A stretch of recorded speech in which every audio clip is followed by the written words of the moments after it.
I want to talk briefly, and I don't want to dwell on this too much because I don't want No, no, to. no. We just got to get to the main points, but go ahead. Oh, okay. No, but I don't want us to revisit this too much, but I just want to get into how you was able to cope with, you know, being taken advantage of, and how that 'cause you said for one, it was traumatizing enough that you experienced it. Number two, it's even worse that one believed you, and three, how were you able to cope with that moving forward? How did that and even did that affect your approach towards moving forward from high school? So I'm gonna say this: the incident that happened at 15 and the incident that happened at 18. Both instances were situations that were out of my control. Um, and they were both situations where I was not believed. Mhm. And in both situations, I did not fully heal or even talk about until maybe 3 or 4 years ago. It Mm. was finally when had a sit down conversation with my mom, and we talked about everything. I think I kind of blew her mind that day because she didn't know about that. She didn't know about my domestic abuse. She did not know that at 10 I was almost sex trafficked. Like, I don't know if I can say that on YouTube, but she didn't know any of those Oh things. God. And Mm. so having to reveal those things and finally talk about those things were not only freeing for me, but I even received some apologies on her end because she was just like, maybe I protected you too much. Maybe I should have just let you be in certain spaces or be with certain people, or maybe I should have just, maybe I just should have trusted that my child knew better in certain spaces, and maybe some of these things wouldn't have happened. Maybe you wouldn't have the outlook that you do when it comes down to preachers, or when it comes to certain people. Right. Maybe your view or your experience wouldn't have been tainted by these things. So it definitely was a healing thing, and I hope that anybody that has found themselves in those types of scenarios, I really do hope that those people can find some Yes. form of healing and some type of resolve for those things, because those are not easy things to talk about, especially as a man, a black man living in America, especially in this society. Those are not easy things to talk about. um Absolutely. and so, yeah, definitely with some therapy, definitely with some open and honest conversations that made other people uncomfortable. It is what it is. Of We course. got to start taking up the turf. That's what I call it. We got to start taking up the turf. We got family secrets. Like I said, I didn't know that my granddaddy wasn't my biological granddaddy until after my daddy was deceased. I was like, Mm. "What do you mean?" And they were like, "Yeah, your daddy's daddy is your cousin, by the way." Whoa, you know what I mean? So Bombshell. it's Yeah, bombshell. Right. bombshell, and those things were happening during the 50s, the 40s and 50s. Like, those Yeah, yeah, that was yeah, commonplace. yeah.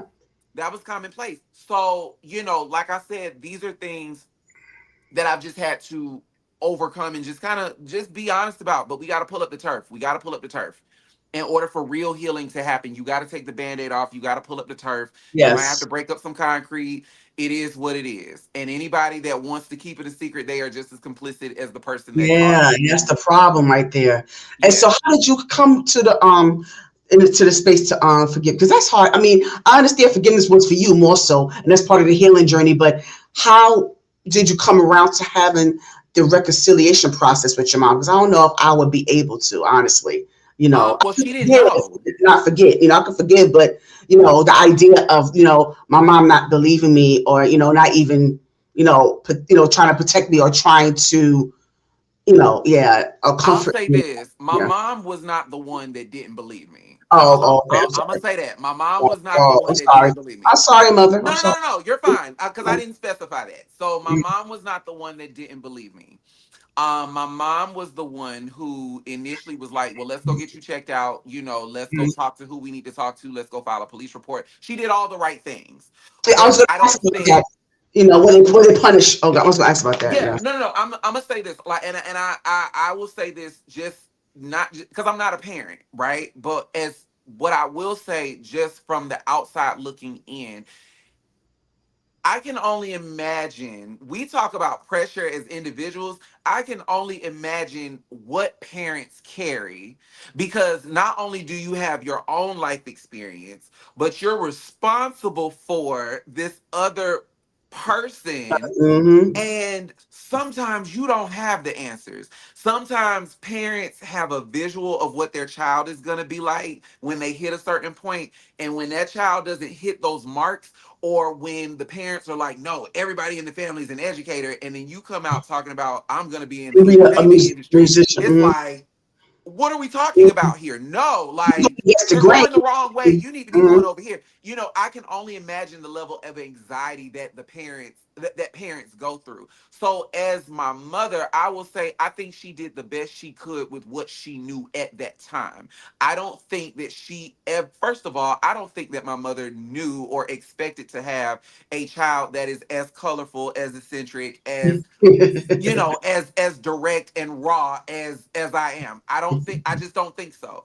But at the same time, I also don't think that she knew she had all of the tools. She did the best she could with what she had and with what she Right. knew based on her Mm-hmm. own experience and her own research. Right. So in that moment, that was what it was, and it was just kind of something that was swept under the rug until I was ready to talk about it. Much like me going off to school and being attacked by a football player. We sued the school. They tried to sweep it under the rug. I even tried to more recently, matter of fact, around Christmas, because I was going to talk about it on my YouTube channel. I was going to do a story time, tell the whole story. Mm-hmm. Like the school swept it under the rug, like they offered to give me a full ride, along with a bunch of other stuff too, Buy you off, pay you off. Mm-hmm. to pay me off while they let their star football player And go to the that's what NFL. matters. Yeah.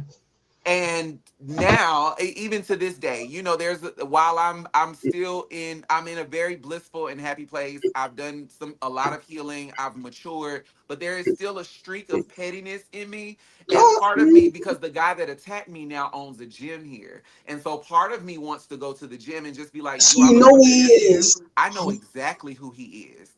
I know exactly who he is. That man is a married man with 3 sons. And you thought about confronting him? I thought about a few things. I thought about going to the gym. I thought about writing him a letter and just saying, like, you thought that you broke me, but you didn't. You mm, didn't. I don't even know you. To this day, I don't even know you. what did your But therapist say about that? You talk about this to your therapist? oh yeah, we've talked about this. We've it was a whole thing. Like I didn't in that moment, if there's ever a point in time that I regret anything, I think I regret that. And I think I regret it because South Carolina, number one, is behind socially. They're just behind. And they're very religious. They're more religious than they are spiritual. They believe in what they believe in, and that's what it is. And you're not gonna flip that. Mm-hmm. Me being who I was at that time, let me paint a visual.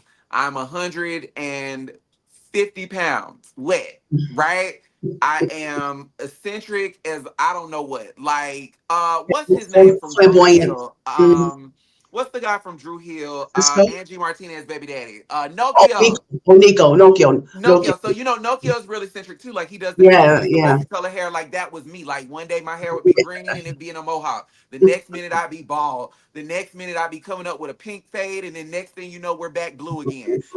And I had piercings everywhere that you could think of. Had a tongue piercing, nose piercing, tattoos. Like I was outside. I literally was doing it, and I sang R&B. So and I was known at all the parties. Like I would drink gin, like I ain't have no liquor. We drink Yeah, Everclear, and what's like I with you said, and gin? I mean, what gin? What you doing listen, drinking gin?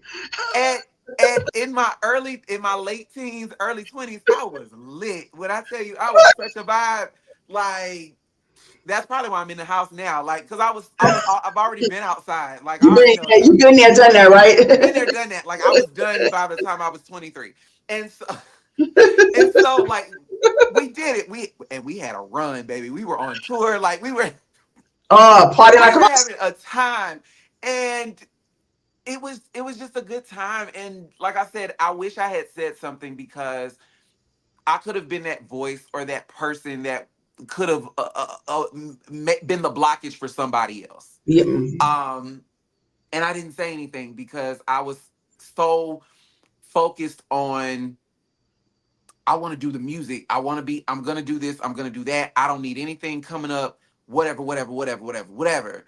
And then life happened, real life started happening, and then you start Yes. maturing and you start having other experiences. And then when you look Hmm. back and it's like, uh, F what the people are gonna say. They always gonna have something to say. And whether it's Absolutely. and whether it's true or not, you lived it. It is what it is. There are people that are going to Hmm. love you. There are people that are going to accept you, regardless of what your truth is. Stand in it. So, if there was anything, and I think that's why now when I see people being bullied or whatever the circumstance may be, I'll stand in because I I'm can't not. stand it. I can't I stand it. can't stand it. But Mm-mm. at the same time, though, I'm also one to hold people accountable because you can't be bullied and be the bully. You know what I'm saying? Like, it That's not doesn't how work. it, right. It doesn't work. Yeah, Yeah. it doesn't work, honey bunches of oats. You Because got that's why I'm to. like, I tell you what you Yeah, it doesn't no, work, babe. Like that's why you got to I'm pick a like, struggle. yeah, I don't like the idea of hurt people. Don't Yeah. let that, no, no. Let's not hurt people heal. Well, how about that? How about healing? And you know what? I'll You even go know? here. Hurt Yeah. people do hurt people. But now that you know that, what are Right. you willing to What do you gonna to do? What change you it? gonna do differently? Change the cycle. What are you doing Yeah, to rectify it? Because two exactly. wrongs are not going to make a Right, right. right. You're going to You can't cancel out each project to other. anybody else. You can't keep projecting onto people. No, because You can't. yeah, because because that's not part of the healing process. That's why Yeah. you need healing. That's not part of the healing process, ladies and gentlemen. Yeah. So, but I really appreciate. So far, I just want to tell you, DiiJai, just we don't want to assert this because I really want to express my gratitude to you because this is a conversation that this is one of my top tier conversations so far, and I Me really do too. appreciate. No, no, because I'm not good at bullshitting. I really I can't. I'm just as genuine as it comes. So I'm telling you right off the cuff here, DJ. I really do appreciate and I value your transparency. I Thank you. value the gems that you're giving. So I really want to appreciate. I would appreciate that. I want you to know. I really Thank really you. appreciate that. Yeah. So now but thank you and also thank you for being transparent about your story. But I don't want to. I don't Yeah. want to. Yeah. I No, don't no, want we to can cut talk that about off. it because I will say Yeah. those things are in my music. Okay. This album is not the first one, but I will say in previous projects, these are some of the things that I have talked about, whether Okay. it has been solely directed at me or if I'm illustrating a story for someone else. Um or illustrating someone else's story.